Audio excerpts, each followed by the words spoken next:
Do you think, I mean, so you've dated girls that have wanted that? Yes, yes. Okay. They've had the S- rape fantasy or the Right. extremely rough, almost Erotic, almost explosion. blackout orgasm. Yeah. Okay. So do you think that that's got a little bit to do with how comfortable our lives are? And people have this, we watch these like crazy where people run the 300 miles through the Amazon or whatever, like wanting to have something to like make them feel like they're alive. Oh, Do you I think I street? I think it goes into that factor, that adrenaline and that feeling of alive.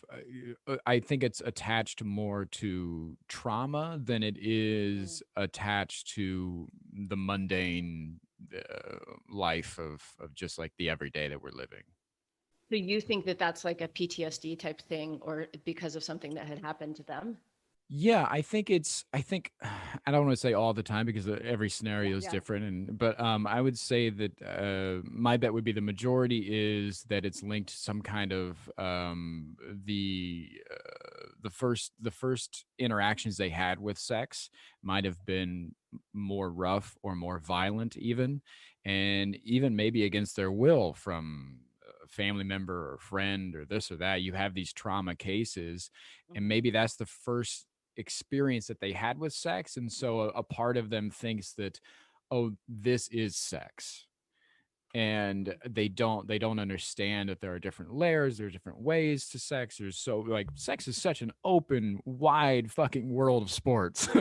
And but I feel like the going back to what you were saying about kids getting into porn, or not getting into porn, but watching porn, observing it, and getting their hands on it, those first images you have of sex and that first idea of what you have will stay with you for the rest of your Oh life, yeah. because that's your first introduction to it's like anything else that you consume, right? Porn is consumption. We talked about that. So it's like if the first food that you have is a deep dish pizza, right? Like you're 4 years old, you have deep dish pizza for the first time, and then somebody, when you're 25 years old and you're out with somebody and they're like, hey, you want to get some pizza? And they take you to some place that has like really thin, crispy pizza. You're going to be like, what the fuck is this? Like, you said Right. we were going to And have like pizza. the important part is from 4 to 20 or whatever, there's nothing said otherwise. Right. Yeah. You That's just, the you, key you thing. just assume that all pizza is deep dish pizza, and it's not.